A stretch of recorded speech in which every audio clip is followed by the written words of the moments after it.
Um, I really like that question because I've asked it before. But yeah, it always gives different answers. And personally, mine, I would say, I think it's John Lewis. I think it Mhm. is Representative John Lewis at the March of Washington. Yes, yes. I because Martin Luther King Jr.'s speech is undeniably one of the greatest speeches of all time. But I think just given his age at the time, he was 23, I think. It was, yeah, it's powerful still to this day. Absolutely. Yeah. Cause good trouble. That's Yeah, it. It's well, that's yeah. And I was thinking when you're saying the great speeches because the line from King's speech talking about judging people based on the content of their character, not the color of their skin. yeah, And I think that is something really critical for people who are, you know, broadly in that progressive camp in 2020 in the 2020s. That I think the progressive movement spent too long looking at the differences between people rather than forgetting the things that unite us as people across inside our country and around the world, and getting back to that point of saying we are all the same. And we need to start judging people based on our moral character, how we treat each other. That's the important stuff. I don't care who you are or who you love or any of that stuff. And traveling around the world, all I heard and saw was different people asking, looking for the same things and using different languages. People want a decent house, freedom to be able to enjoy their family and their friends, and live a normal life without the government poking its nose into everything. But at the same time, the government being there to help out where it can. And I thought, yeah, his King's speech was one of the best summaries of a good democratic life I think that's ever been made. yeah, absolutely. And why do you think that the future party is important? Why do you think your message is such an important message in general? It's not going to the right, going to the left, it's going forward. Why do you think that's so important? Because that's where people meet. You don't meet on the fringes. The only people you meet on the fringes are other people who also already think either exactly like you or even more extreme versions of that.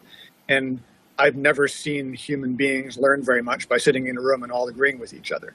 That last few years we fell into a trap in Western democracies of thinking that conflict was bad in all circumstances, and we stopped people from talking and arguing too much about ideas that matter.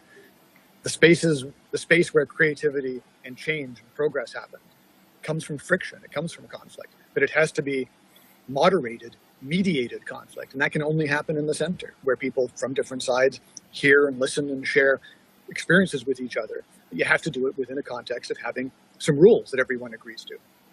So for me, the reason I think the Canadian Future Party is important right now is we're entering a period of extremely high heat as a culture, put it that way. And we're going to need some sort of vessels to get us through, make sure our politics survives, our democratic politics can survive. And the only way to do that is by clearly expressing what those values are, something that none of our parties, our mainstream parties, are doing right now. The Liberals are doing very well in the polls. They've built a coalition of lots and lots of different groups, but they're saying very different things to some of those groups. That they're telling folks who come from, and I spent years working in Muslim countries and this is absolutely, I have no issue with Islam. I have a problem with Islamists, people who want to introduce politics from any religion. Similarly, I have a problem with Christian fundamentalists who want to inject their politics into our politics.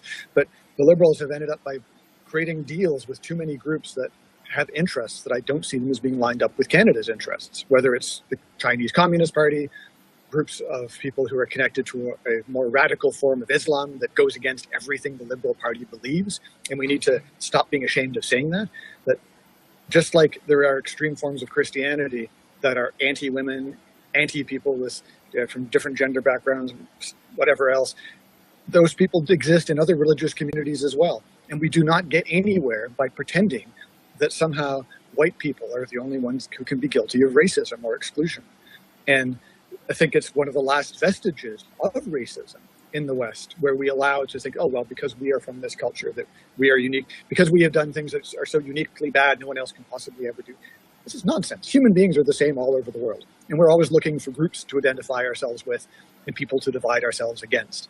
And the genius of modern democratic politics has been to say that, you know what, that's all nonsense. You can come to Canada or the US or a number of other countries. We don't care where you're from. Do what you want, follow your religious traditions, but we have some common rules. And those rules are that we follow principles around free speech, around decency and kindness as well, which is one of the most important cultural traits you can have, and not a trait that is shared evenly amongst all cultures. Some cultures are a lot more warlike and aggressive and conflictual. Getting that balance right between working to support the common good so that everyone can have hospitals that can care for us, that have schools that can teach everyone a common curriculum that gives us all a common understanding of what truth and reality is. Those are areas we have to come together regardless of our backgrounds. But that doesn't mean that we have to stop people from expressing their personal, religious, or cultural traditions. What we need is a line in between the two. And the line needs to be that below sort of this point, that in your day-to-day life, your family, your friends, your church, your mosque, whatever, you can do what you want.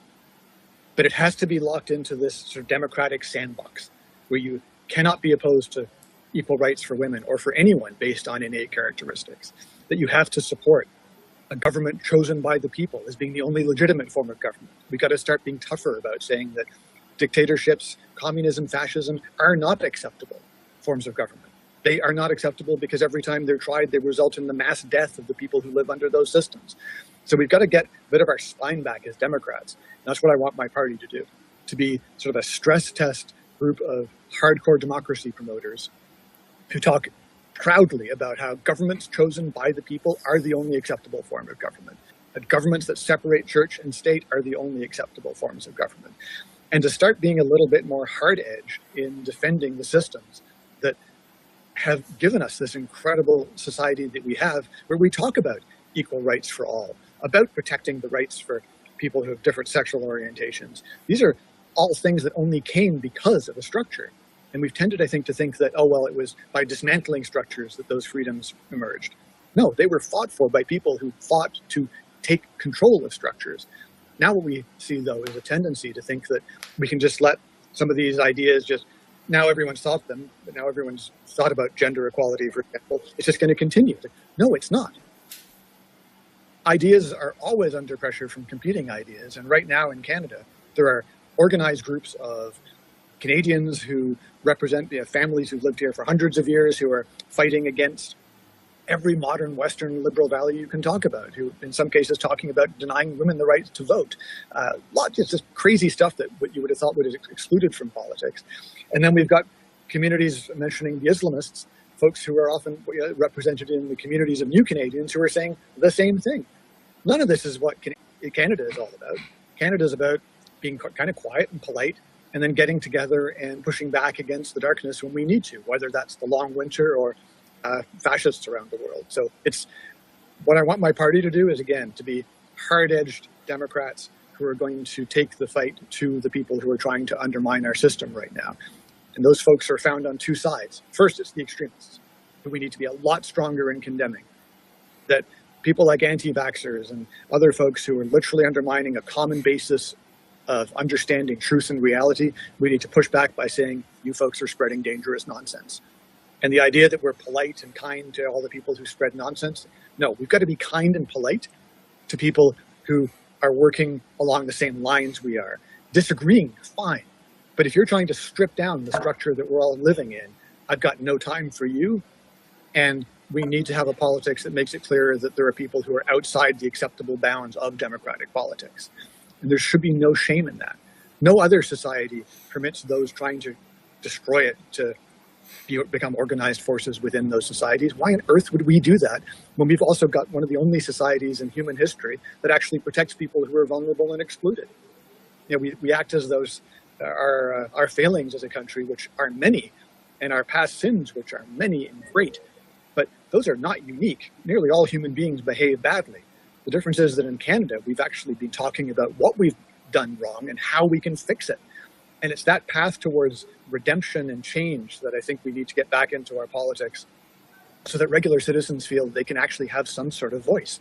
These huge conversations around AI, the changing world with the dictatorships rising up. Unless we can get Canadians to feel like they're part of that conversation, we're going to end up functionally being the same as the dictatorships, with just leaders beaming down their opinions to the public through social media or whatever else.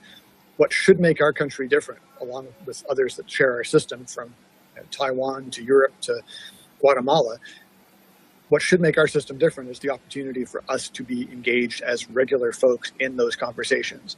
And so what I want my party to do over the course of this next couple of years, I would expect fairly radical change, is to talk about how people can actually be engaged in politics themselves and offer that path forward, and a party where they would have a role to play in setting policy, choosing candidates, all the usual things that go along with a party, but a party that is very clearly from the outset saying no to extremism. We don't let those folks in. It's one of the nicest things in the world, is saying that you have some deranged ideas about things that aren't supported by evidence. We have no problem in saying you are not welcome here. We need to have a conversation about truth, and you can't have that except in politics. It's a difficult conversation for big parties to start because they often have a coalition of supporters where being completely honest is difficult. I don't mean that disrespectfully. It's just a function of the way parties work. So we have an opportunity here with a team of folks who've got lots of experience. We've got elected officials from former Liberals, Tories, NDPers. We've got lots of people who share a common set of values. We just want to go out and talk about those to the rest of Canada.